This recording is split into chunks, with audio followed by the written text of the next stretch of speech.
Bismillahirrahmanirrahim. Alhamdulillahi rabbil alamin. Hamdan katsiran tayyiban mubarakan fih kama yuhibbu rabbuna wa yardah. Wassalatu wassalam ala nabiyyina Muhammadin wa ala alihi wa sahbihi ajma'in, amma ba'du. Kembali kita membaca kitab Al-Mustafad ala Lum'atil I'tiqad karya Syekh Abdullah bin Shalih Al-Qusayyir hafizahullah ta'ala, dan risalah Lum'atul I'tiqad karya Imam Ibnu Qudamah Al-Maqdisi rahimahullah ta'ala. Silakan dibuka halaman ke-18. Sebelum kita lanjutkan ta'liq atau syarah dari Syekh Al-Qusayyir, kita baca dulu sedikit yang sudah kita baca kemarin. Di catatan kaki nomor 1,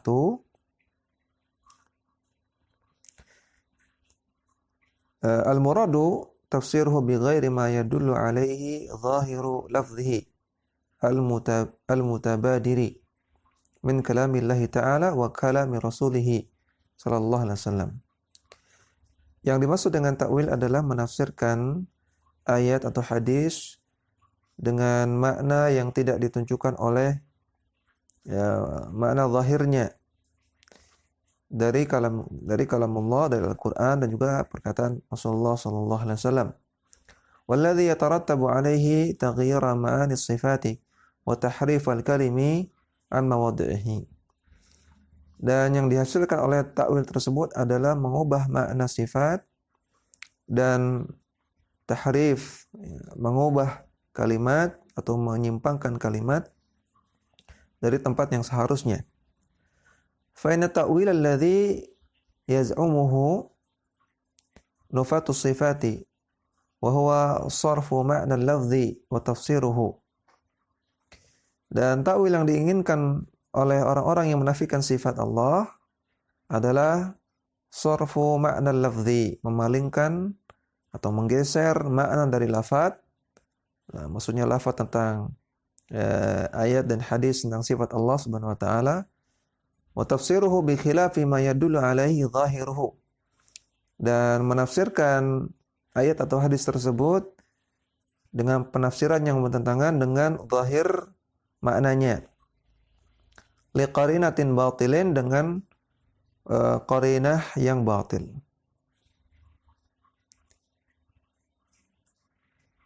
Min wujuhin, hal ini bisa kita lihat dari beberapa poin. Al-awwalu annahu istilahun hadithun lam yadulla ala ma'nahu kitabun wala sunnatun wala ijma'un minas salafi. Istilah at-ta'wil adalah istilahun hadithun, istilah yang baru, yang tidak ditunjukkan maknanya dalam Al-Quran ataupun sunnah ataupun ijma' para salaf. Artinya para salaf di sini artinya sahabat, tabi'in dan tabi'ut tabi'in tidak mengenal istilah ta'wil dalam artian sarful lafzi. Atsani, yang kedua, annahu sarfun linususil kitabi wa sunnati fis sifati min madluliha wa muqtadaha. Ta'wil itu sama saja menyimpangkan atau memalingkan nas-nas Al-Quran dan As-Sunnah tentang sifat dari maknanya dan juga dari konsekuensi lafadznya. Wa tafsirun laha bi ghairi ma'anaha. Dan takwil juga sama saja menafsirkan Al-Quran dan As-Sunnah tentang sifat dengan maknanya yang lain, dengan makna yang tidak seharusnya. Wa izalatun lafzi amma dalla alaihi min ma'nan. Dan takwil juga sama saja izalatun, menghilangkan amma dalla alaihi min ma'na, menghilangkan makna lil lafzi, dari lafaz tersebut. Berarti orang yang melakukan takwil, dia telah menggeser makna ayat, menyimpangkan, dan juga menafsirkan dengan penafsiran yang tidak seharusnya. Yang kedua, menghilangkan makna dari lafaz. Ats-tsalitsu, yang ketiga, annal murada bihi diddu ma'na at-ta'wili fi lughati salafi. Ta'wil dalam artian sarful lafzi ini bertentangan dengan makna ta'wil yang dipahami oleh para salaf. Fa inna ta'wila 'inda salafi yuradu bihi at-tafsirus sahihu lin-nassi. Karena ta'wil dalam pemahaman para salaf, yuradu bihi artinya adalah at-tafsir as-sahih, artinya tafsir. Awil haqiqatul lati ya'ulu ilaiha al-kalamu. Dan yang kedua, makna ta'wil dalam istilah para salaf, dalam pemahaman para salaf adalah al-haqiqah, hakikat dari sesuatu. Allati ya'ulu ilaiha al-kalam, yang suatu kalam, suatu perkataan itu dikembalikan kepadanya. Artinya hakikat. Kemarin kita sudah jelaskan 3 makna ta'wil. Yang pertama tafsir, yang kedua al-haqiqah, yang ketiga sarful lafzi.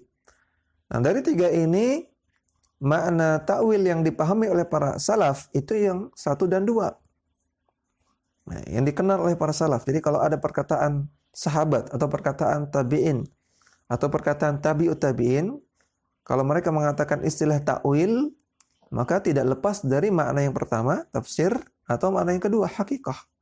Tidak pernah mereka memaksudkan makna yang ketiga, sarful lafzi. Ya. Makna ta'wil dalam artian sarful lafzi itu baru muncul setelah masa mereka.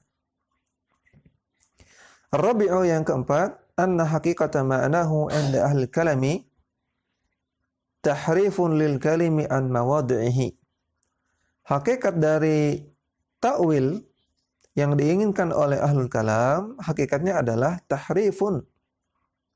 Hakikatnya adalah mengubah-ubah, menyimpangkan makna. Lil kalimi, kalimat-kalimat, an mawadhihi, dari tempat yang seharusnya. Ya, seperti contoh kalau kita pakai contoh yang lain, Allah Ta'ala mengatakan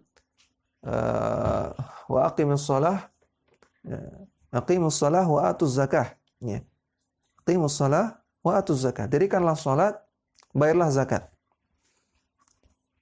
Kalau ada orang memaknai salat di sini artinya misalnya lari. Ya. Aqimus shalah, larilah. Ya. Dan atuz zakah, bayarlah zakat. Ayat ini bukan berarti kita wajib sholat, tapi kita wajib lari. Karena sholat di sini artinya lari. Nah, kira-kira orang yang mengatakan demikian dibenarkan atau tidak? Ya, tentu kita katakan nggak benar. Dari mana kok sholat diartikan lari? Ini ngaco, ngawur. Sholat ya sholat. Ketika sholat diartikan lari, maka ini melakukan tahrif, ya, mengubah-ubah makna. Ini contoh saja ya. Maka sama orang melakukan ta'wil, mengubah makna. Istiwa, ya, dimaknai istaula. Ya, padahal tidak ada istiwa dalam bahasa Arab, maknanya istaula, tidak ada. Kemudian misalnya tangan dimaknai kudrah, kekuatan. Harusnya istiwa ya istiwa, tangan ya tangan. Jangan dimaknai yang lain. Maka ini hakikatnya adalah tahrif. Wa ilhadun fi asma'illahi wa ayatihi. Dan ta'wil yang mereka inginkan pada hakikatnya adalah ilhadun, penyimpangan, penyelewengan. Fi asma'illahi wa ayatihi, dalam masalah nama-nama Allah dan ayat-ayat Allah. Al-khamisu, yang kelima, anna asla wuqu'ihim fihi wa sababahu i'raduhum an-nususi kitabillahi ta'ala wa sunnati rasulihi sallallahu alaihi wasallam. Ta'wil itu asla wuqu'ihim, latar belakang munculnya pemahaman ta'wil, wa sababahu, dan sebabnya adalah i'raduhum, karena mereka berpaling dari nas-nas Al-Qur'an dan sunnah Rasulullah sallallahu alaihi wasallam. Ada ayat bicara tentang asma wa sifat, mereka nggak mau imani, mereka berpaling. Sehingga mereka cari jalan lain, ya, yaitu dengan melakukan ta'wil. Jadi asalnya latar belakangnya karena mereka berpaling dulu dari nas-nas tentang asma wa sifat. Wa fahmaha, ya, wa fahmuha kama wa fahimaha kama fahimaha sahabatu wa tabi'una. Dan mereka tidak mau atau mereka berpaling dari pemahaman yang dipahami oleh para sahabat dan tabi'in. Wa mu'aradatu ma tadullu alaihi nususu min ma'nan bima yunaqiduhu. Dan mereka mempertentangkan makna yang ditunjukkan oleh nas-nas, mereka pertentangan dengan makna yang sebaliknya. Wa dzalika min a'zamil muhadati lillahi wa rasulihi sallallahu alaihi wasallam. Maka perbuatan ini merupakan penentangan yang paling fatal terhadap Allah dan Rasulnya. Lakin ala wajhin nifaqi wal khida', namun dalam bentuk nifaq, kepura-puraan, wal khida' dan dalam bentuk tipu daya. Sebetulnya mereka sedang menentang Allah dan Rasulnya, namun bilangnya tidak. Bilangnya malah ingin mensucikan Allah dan Rasulnya. Padahal hakikatnya ini menentang Allah, menentang ayat-ayat Allah dan menentang sabda-sabda Rasulullah sallallahu alaihi wasallam.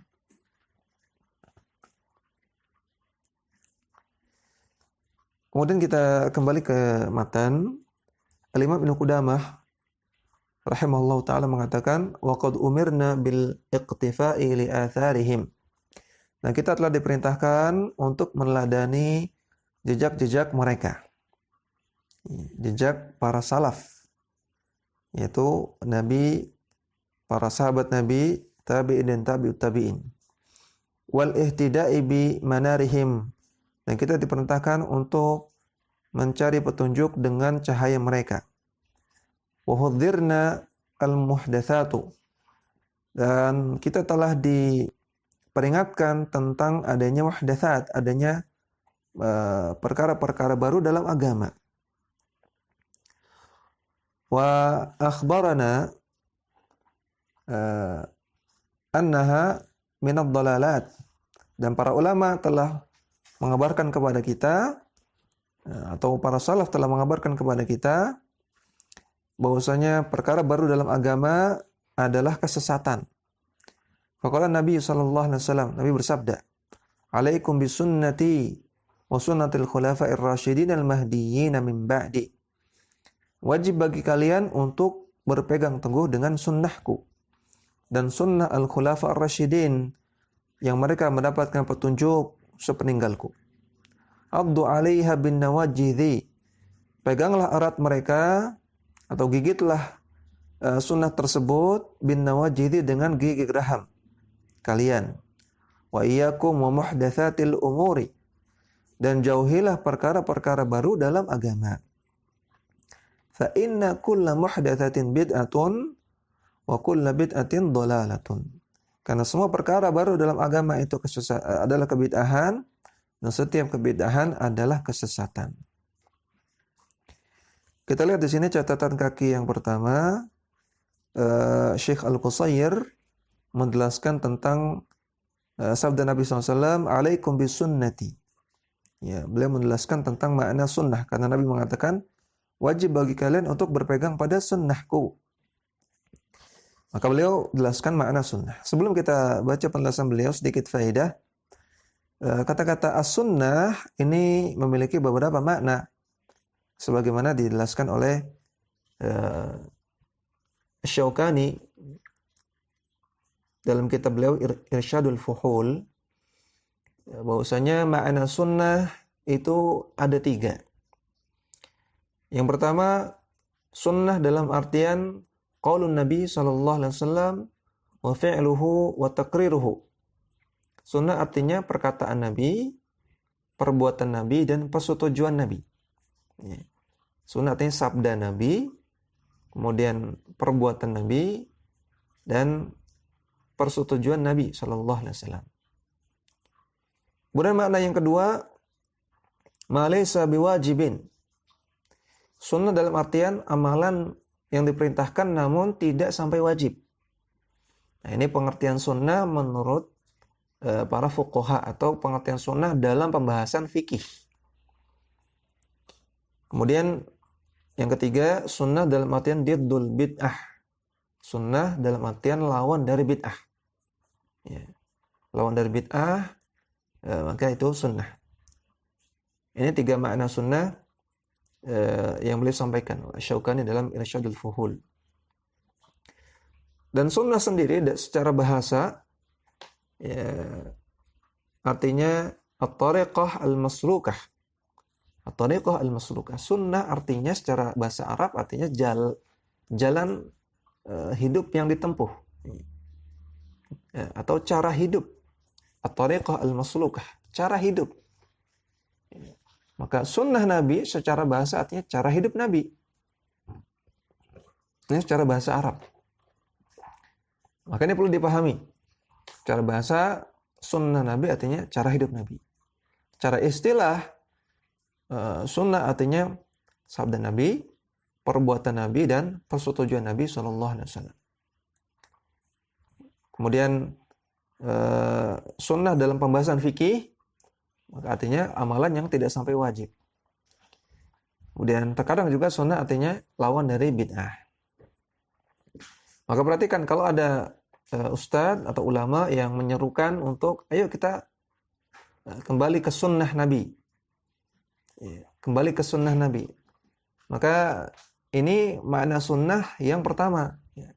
Kembali mengamalkan sabda Nabi, perintah Nabi dan persetujuan Nabi. Ya, ahlu sunnah berarti orang-orang yang mengamalkan sabda Nabi, perbuatan Nabi dan persetujuan Nabi. Nah, itu. Ya, jangan dipahami ketika ada ulama mengatakan, ayo kita kembali kepada sunnah, dipahami dengan makna sunnah dalam ilmu fikih. Ayo kita amalkan sholat sunnah, puasa sunnah, bukan itu maksudnya. Ya.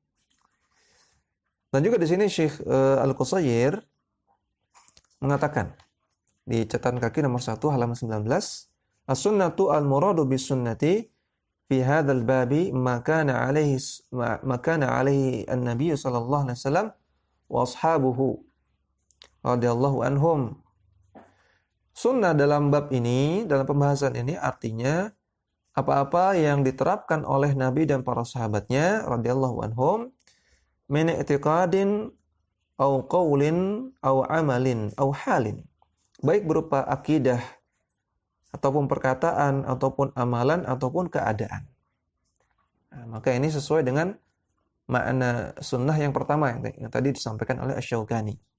Sunnah itu perbuatan Nabi, perkataan Nabi, dan persetujuan Nabi. Namun di sini Syekh Al-Qusayyir lebih memperluas lagi, sunnah tidak hanya yang Nabi lakukan, namun juga dilakukan oleh sahabat, termasuk sunnah. Sebagaimana dalam hadis di atas, perhatikan ya, Nabi mengatakan alaikum bisunnati wa sunnatil khulafa'ir rasyidin al-mahdiyyin min ba'di addu 'alaiha. Ya, Nabi katakan addu 'alaiha. Berpegang teguhlah dengannya. Ya, Nabi menggunakan dhamir yang mufrad. Addu 'alaiha. Nabi dikatakan addu 'alaihima, tidak. Padahal yang disebutkan di sebelumnya, kata-kata sebelumnya dua, sunnah Nabi dan sunnah sahabat. Adanya kalian berpegang teguh pada sunnahku dan sunnah sahabat. Namun setelah itu Nabi katakan abdu 'alaiha. Berpegang teguhlah dengannya. Ya, bukan berpegang teguh dengan keduanya. Menunjukkan apa? Menunjukkan sunnah Nabi dan sunnah sahabat itu satu paket. Sehingga di sini Syekh Al-Qusayyir mendefinisikan sunnah artinya apa-apa yang diterapkan oleh Nabi dan para sahabat, baik berupa akidah, perkataan, amalan, atau keadaan. Liqaulihi sallallahu alaihi wasallam fil firqatin najiyati, berdasarkan sabda Nabi SAW tentang al-firqatun najiyah. Ketika Nabi sudah membahas firqatun najiyah artinya golongan yang selamat. Nabi mengatakan, ketika ditanya oleh para sahabat, siapa golongan yang selamat itu, wahai Rasulullah? Nabi menjawab, hum man kana ala mithli ma ana alaihi al-yawma wa ashabi. Mereka adalah orang-orang yang menerapkan apa yang aku terapkan hari ini dan apa yang diterapkan oleh para sahabatku. Ya, perhatikan dalam hadis ini Nabi tidak hanya mencukupkan diri dengan apa yang beliau terapkan, namun juga diterapkan oleh para sahabatnya. Wa quluhu sallallahu alaihi wasallam, demikian juga sabda beliau, la tazalu ta'ifatun min ummati 'alal haqqi dhahirina. Akan terus ada segolongan orang dari umatku yang mereka berada di atas kebenaran, dhahirina, dan mereka menampakkan kebenaran. La yadurruhum man khadhalahum. Tidak akan membahayakan mereka orang-orang yang merendahkan mereka. Wala man khalafahum. Dan tidak akan membahayakan mereka orang-orang yang menentang mereka. Hatta ya'tiyallahu bi amrihi, sampai Allah datang membawa perkaranya. Artinya sampai Allah mematikan mereka, atau sampai Allah Ta'ala datangkan hari kiamat. Akan terus ada orang yang membela sunnah Nabi, yang menegakkan dan melestarikan sunnah Nabi sallallahu alaihi wasallam. Wa qad amara Allah Ta'ala bittiba'i nabihi sallallahu alaihi wasallam. Dan Allah telah perintahkan kita untuk mengikuti nabinya sallallahu alaihi wasallam. Biqaulihi ta'ala, dengan firman-Nya, wa ati'ur rasula la'allakum turhamun. Taatlah kepada Rasul, semoga kalian mendapatkan rahmat. Surat An-Nur ayat 56. Wa qaulihi ta'ala, dan firman Allah Ta'ala, may yuti'ir rasula faqad ata Allah. Barang siapa yang taat kepada Rasul, maka sesungguhnya dia telah taat kepada Allah. Surat An-Nisa ayat 80. Wa amara Nabi sallallahu alaihi wasallam biluzumi sunnatihi. Sedangkan Nabi SAW memerintahkan kita untuk berpegang teguh pada sunnahnya. Ya, perhatikan, Allah Ta'ala perintahkan kita untuk taat kepada Nabi. Dan Nabi perintahkan kita untuk berpegang teguh pada sunnahnya. Biqaulihi, dengan sabda beliau, alaikum bisunnati. Wajib bagi kalian untuk berpegang teguh pada sunnahku.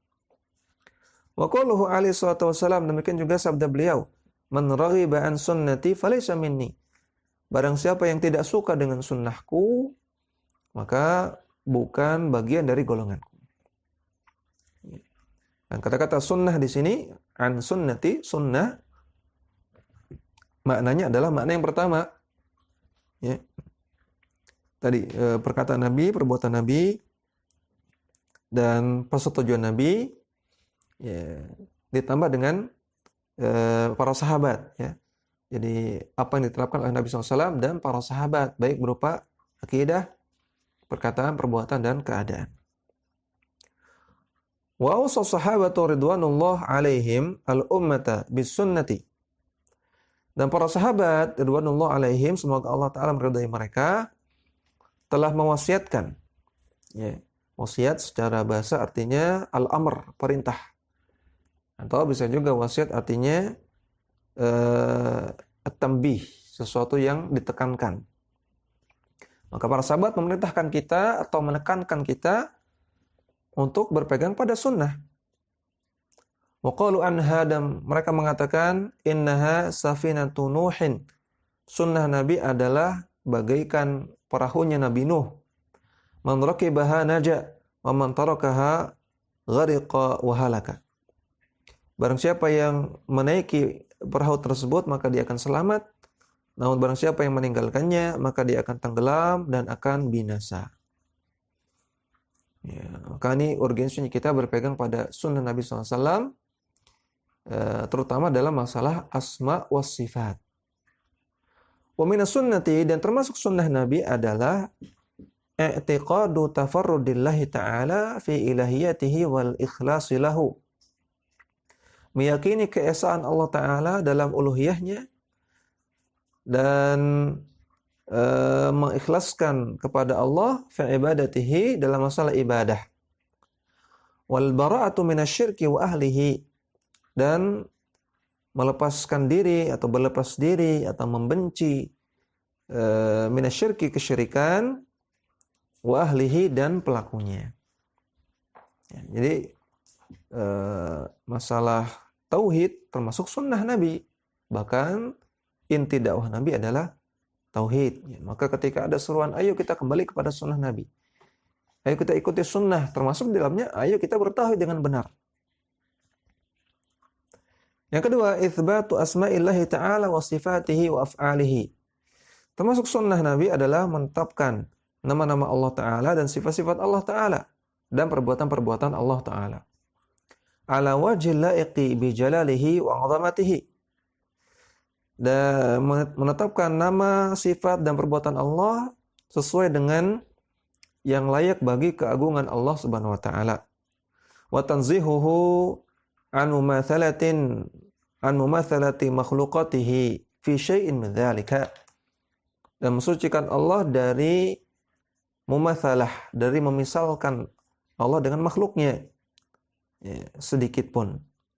Wa du'a'uhu wa thana'u 'alaihi bidzalika, dan termasuk sunnah Nabi adalah berdoa dan memuji Allah dengan nama-nama dan sifat tersebut.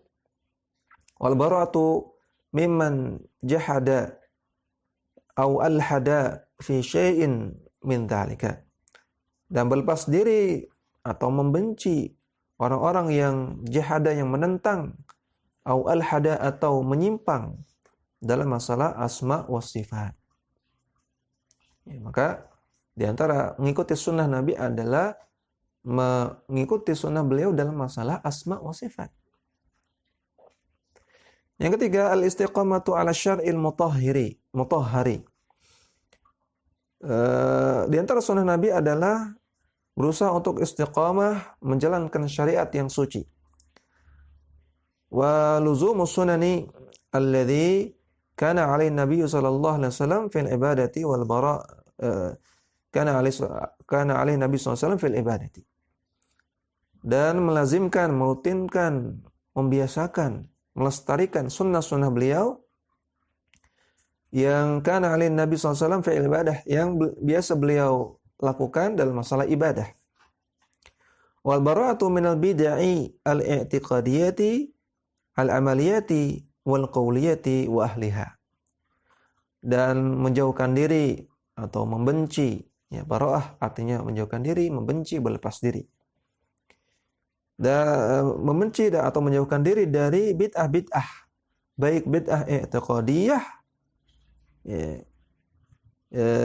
amaliyah, dan juga bid'ah qauliyah.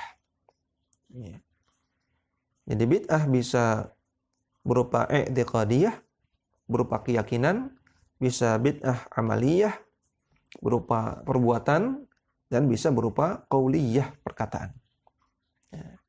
Maka yang perlu guys bawahi di sini, bid'ah ada yang i'tiqadiyah, ada yang berupa akidah. Akidah-akidah yang tidak pernah diyakini oleh Nabi, sahabat, tabi'in dan tabi'ut tabi'in, maka itu akidah yang bid'ah. Sebagaimana tadi akidah orang-orang yang menafikan asma wa sifat, yang menentang asma wa sifat, yang tidak mau menetapkan. Demikian juga akidah tafwid, yang mereka tidak mau menetapkan makna dari nas-nas asma wa sifat. Demikian juga akidah takwil, yang merupakan akidah-akidah yang bid'ah dalam masalah akidah.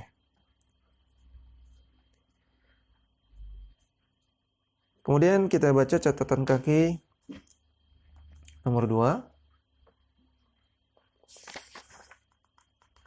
Wal bid'atu lughatan, bid'ah secara bahasa artinya asyai'ul muhdatsu, sesuatu yang baru.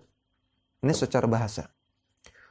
Wa yuradu biha fil aqidati, namun yang dimaksud dalam hadis tersebut, hadis di atas, bid'ah tersebut adalah bid'ah dalam masalah akidah, bid'ah dalam masalah agama, ya, bukan dalam segala sesuatu. Kalau secara bahasa bid'ah sesuatu yang baru dalam segala sesuatu, baik dalam masalah agama maupun masalah dunia. Namun bid'ah yang Nabi larang dalam hadis di atas, fa inna kulla muhdatsatin bid'atun, setiap perkara baru dalam agama adalah bid'ah. Ini maksudnya bid'ah dalam akidah, bid'ah dalam agama.